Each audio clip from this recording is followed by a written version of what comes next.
ভারত মাতা কি, ভারত মাতা কি। Dilip Saikia, Dilip Saikia, doctor Himanta Biswa Sarma, JP Nadda, Narendra Modi, Amit Shah, team Karbi Anglong. Bharatiya Janata party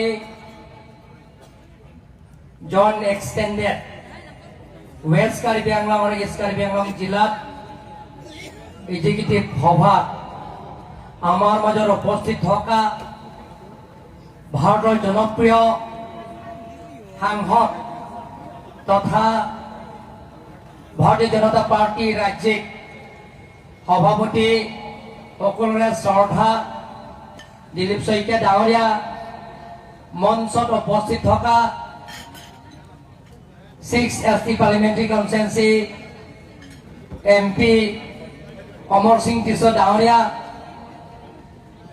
ভাৰতীয় জনতা পাৰ্টি সভাপতি জিলা ৰলেন কিলিং ডাঙৰীয়া, ৰদীপ ৰংহাং ডাঙৰীয়া,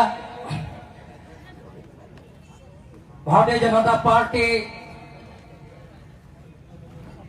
ৰাজ্যিক ST মৰ্চা সভাপতি হৰেণ সিং বে ডাঙৰীয়া, মঞ্চত উপস্থিত থকা আমি সকলোৰে শ্ৰদ্ধা honourable deputy speaker dynamic and energetic doctor Nomal Momin ডাঙৰীয়া, মঞ্চত উপস্থিত থকা কাৰ্বি আংলং অট'নমাছ কাউন্সিলৰ স্পিকাৰ ৰাজু কিশোৰ ডাঙৰীয়া, ডেপুটি স্পিকাৰ অভিজিৎ কৌৰ ডাঙৰীয়া, মঞ্চত উপস্থিত থকা সন্মানীয় বিধায়ক বিৰাজ সিং লেং ডাঙৰীয়া, ৰূপ সিং দেৱন ডাঙৰীয়া, দৰসিং ৰংহাং ডাঙৰীয়া কে আদি কৰি আমাৰ ইষ্ট কাৰ্বি আংলং ভাৰতীয় জনতা পাৰ্টি প্ৰভাৰী অভিজিৎ নাথ ডাঙৰীয়া, ৱেষ্ট কাৰ্বি আংলং ডিষ্ট্ৰিক্ট জিলাত প্ৰভাৰী সুশীল দত্ত ডাঙৰীয়া, মঞ্চত উপস্থিত থকা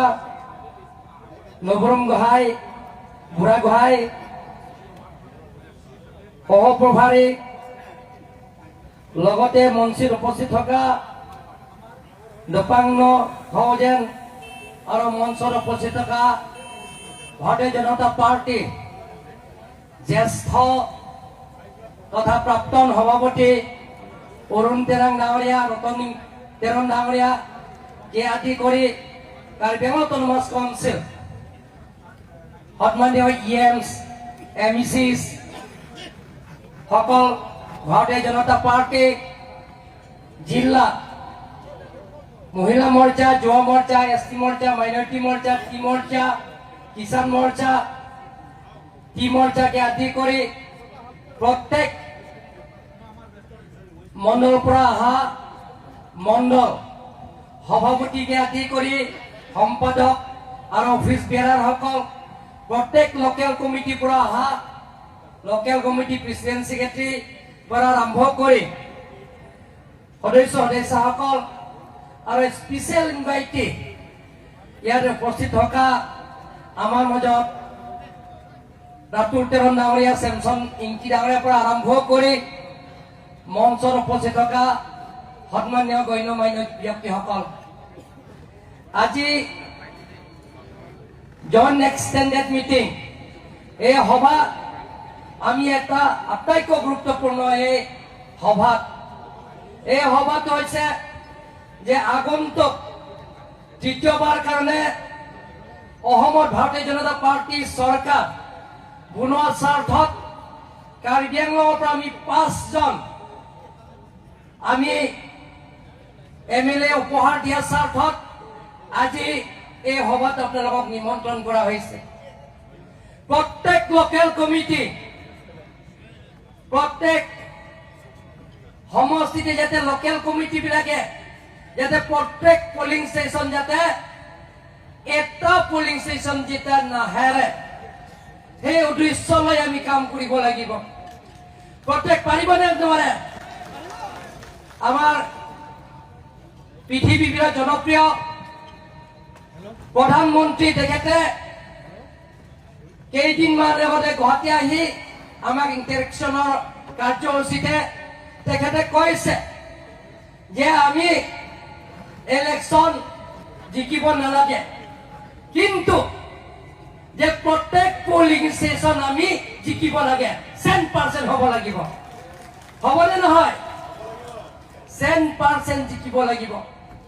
কাৰণ কাৰ্বি আংলঙত 26টা সমষ্টিত সমান্তৰাল হিচাপে ডেভেলপমেণ্ট কামবিলাকৰ পূৰণ কৰা স্বাৰ্থ, কাৰ্বি আংলঙত সকলো জাতি জনগোষ্ঠীত বসবাস কৰা এটা স্থায়ী শান্তি, সেই স্থায়ী শান্তি অনাৰ স্বাৰ্থত কাৰ্বি আংলঙত চুকে কোণে যিবিলাক ডেভেলপমেণ্ট কাম অথনিও কৈছো যে উন্নয়নমূলক কামবিলাক পূৰণ কৰাৰ স্বাৰ্থত কাৰ্বি আংলঙত নতুনকৈ উঠি অহা যুৱক যুৱতীবিলাকক সংস্থাপন পূৰণ কৰাৰ স্বাৰ্থত, যাতে কাৰ্বি আংলঙত বহুত দিনৰ পৰা আমি আন্দোলন কৰি আহিছো, সংগ্ৰাম কৰি আহিছো, আলাপ আলোচনাৰ মাজতে অটনমাস ষ্টেটৰ সমস্যা পূৰণ কৰাৰ স্বাৰ্থত আমি অহা নিৰ্বাচনত আমি বিপুল ভোটত জয়যুক্ত কৰিব লাগিব। হয়নে নহয় আপোনালোকে কওক? গতিকে ইয়াত কোনোবা ব্যক্তিগত স্বাৰ্থ নহয়। আমি যে আজি প্ৰথমবাৰ যে জিলাত যে আমাৰ জন এক্সটেণ্ডাৰৰ মিটিঙত আমাৰ মাজত উপস্থিত থকা যে কোনো ৰাজ্যিক সভাপতি যে অহা নাই, কিন্তু আমি ধন্যবাদ দিব লাগিব। সব দাঁড়িয়ে চাড়াবছে না, আজি দিলীপ শইকীয়া ডাঙৰীয়া আমাৰ মাজতে উপস্থিত আছে, তেখেতক ধন্যবাদ দিব লাগিব। আমি সকলোৱে ধন্যবাদ দিব লাগিব যে তেখেতৰ মাক দৰ্শন আমাক দিব যে দলৰ কাৰ্যসূচীবিলাকক কেনেকে কাম কৰিব লাগে, তেখেতে বিতংভাৱে তেখেতে বুজাই ক'ব। সন্মানীয় সদস্য সদস্যসকল, সেই নিৰ্বাচনত কাৰ্বি আংলঙত পৰিৱৰ্তনৰ স্বাৰ্থত, সেই নিৰ্বাচনত যে কাৰ্বি আংলঙত যে যিমানখিনি ৰাজনীতি দলবিলাক মনোসজা কথাবিলাক কৈ থাকে, সেইবিলাক উত্তৰ দিয়াৰ স্বাৰ্থত কাৰ্বি আংলঙত যুৱক যুৱতীয়ে যাতে সংস্থাপন, যেতিয়া আমি কোনোবা চেন্নাই কাম কৰিছে, কোনোবা বেংগলোৰ কাম কৰিছে, কোনোবা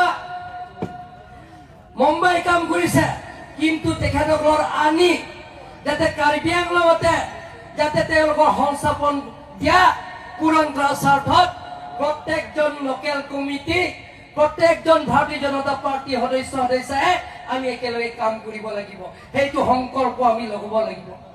কাৰ্বি আংলঙত আপোনালোকে দেখা পাইছে চুকে কোণে এতিয়া সমান্তৰাল হিচাপে ডেভেলপমেণ্ট কামবিলাকৰ পূৰণ হৈ আছে। মই প্ৰত্যেক সভা মই কৈ আহিছো যে যিবিলাকৰ অৰুণোদয় দিয়া নিচিনা আমি যদি সেইবিলাকৰ ইণ্ডাষ্ট্ৰী লৈ আমি যদি ৰেভিনিউ কাৰ্বি অটনমাস কাউন্সিলত যদি পুঁজি পায়, তেনেহ'লে প্ৰত্যেক পৰিয়ালে চাকৰি নোপোৱা মানুহবিলাকক আমি 5,000 প্ৰত্যেক মাহত আমি দিব পাৰিব। সেই পূৰণ কৰাৰ স্বাৰ্থত আমি কাম কৰিব লাগিব। ইয়াৰ আপোনালোকে জানে অহাকালিও প্ৰায় 3,000-4,000 মান কংগ্ৰেছ আৰু পেচাৰচিতৰ পৰা আহি আজি এই সভাতে কংগ্ৰেছ আৰু পেচাৰচিতৰ পৰা ত্যাগ কৰি ইয়াতে যোগদান কৰিব। প্ৰত্যেক দিনে সভাপতি ডাঙৰে মোক কৈছে আহোঁতে যে বুথ লেভেললৈকে জইনিং কাৰ্যসূচীবিলাক ল'ব লাগিব। প্ৰত্যেক বুথ কমিটি সভাপতি ছেক্ৰেটাৰীয়ে আপোনালোকে কষ্ট কৰিব লাগিব। 24/7 আপোনালোকে কাম কৰিব লাগিব। কিহৰ কাৰণে? নৰেন্দ্ৰ মোদী ডাঙৰীয়া হাত শক্তিশালী কৰাৰ স্বাৰ্থত। দ্বিতীয়বাৰ কাৰণে doctor Himanta Biswa Sarma chief minister বনোৱাৰ স্বাৰ্থত আমি একেলগে কাম কৰিব লাগিব, একেলগে কাম কৰিব লাগিব। গতিকে মই বেছি ভলাই নকওঁ, আমাৰ সভাপতি ডাঙৰীয়া তেখেত বেলেগ কাৰ্যসূচী আছে।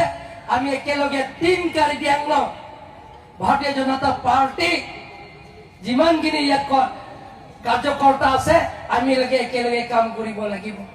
আমি এটাই চিন্তা কৰিব লাগিব যে প্ৰত্যেক পলিং ষ্টেচন যাতে অপজিশ্যন যাতে জিকিব নোৱাৰে, তাৰ কাৰণে প্ৰত্যেকজন লোকেল কমিটি সদস্যবিলাকে কাম কৰিব লাগিব।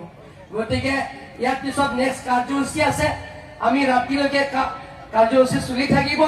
ইয়াৰ পিছত আমাৰ সকলোৰে শ্ৰদ্ধা আমাৰ মাজত উপস্থিত আছে আমাৰ ৰাজ্যিক ভাৰতীয় জনতা পাৰ্টিৰ সভাপতি দিলীপ শইকীয়া ডাঙৰীয়া বিতংভাৱে আপোনালোকে ভাষণ দিব।